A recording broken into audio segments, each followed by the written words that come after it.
kerjasama terjalin antara Turki dengan Indonesia, mulai dari pembuatan tank hingga pertukaran pelajar. Hubungan antara kedua negara pun sudah erat sejak masa Orde Baru. Jauh di mata, dekat di hati. Pepatah itu rasanya cocok untuk menggambarkan hubungan antara Indonesia dan Turki.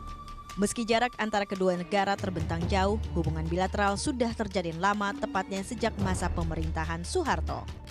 Kesamaan agama yang dianut mayoritas penduduk menjadi perekat hubungan kedua negara. Indonesia, Turki, dan 6 negara yang penduduknya mayoritas Muslim membentuk D8 atau Developing Eight Countries. D8 bertujuan meningkatkan kesejahteraan masyarakat melalui pembangunan sosial dan ekonomi. Selain D8, Indonesia dan Turki juga membentuk asosiasi perdagangan. Kerjasama yang terjalin melalui asosiasi ini diharapkan meningkatkan neraca perdagangan hingga 5 miliar dolar Amerika.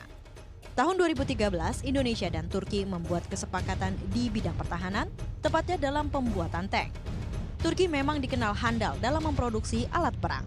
Turki dan Indonesia juga menjalin kerjasama di bidang pendidikan. Banyak pelajar Indonesia menimba ilmu di negeri berjuluk Jembatan Benua Asia dan Eropa itu. Sebagian besar pelajar-pelajar itu mendapat beasiswa dari pemerintah Turki. Tidak hanya pelajar Indonesia yang menuntut ilmu di Turki, Komisi Yudisial juga pernah mengirim 9 hakim untuk mengikuti pelatihan yang diselenggarakan oleh Justice Academy of Turkey. 2 kota besar, Istanbul dan Jakarta, juga menjalin kesepakatan mengenai sister city.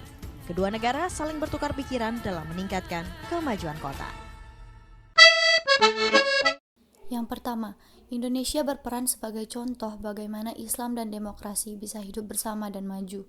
Yang kedua, industri pertahanan Indonesia juga menyediakan dan memproduksi peralatan dan dukungan sistem yang digunakan oleh TNI dan siap untuk berkolaborasi dengan industri pertahanan Turki. Yang ketiga, Indonesia juga pengekspor barang serat staple buatan, filamen buatan, strip dan sejenisnya dari bahan tekstil, kemudian karet dengan nilai $1 169 miliar. Yang keempat, Indonesia berperan penting juga dalam bidang pariwisata, salah satunya karena penerbangan Istanbul-Jakarta-Istanbul. Wisatawan Indonesia juga banyak berkunjung ke Turki. Yang kelima, Indonesia juga berpengaruh dalam bidang budaya, yaitu mengembangkan budaya Turki di Indonesia, salah satunya adalah kebab.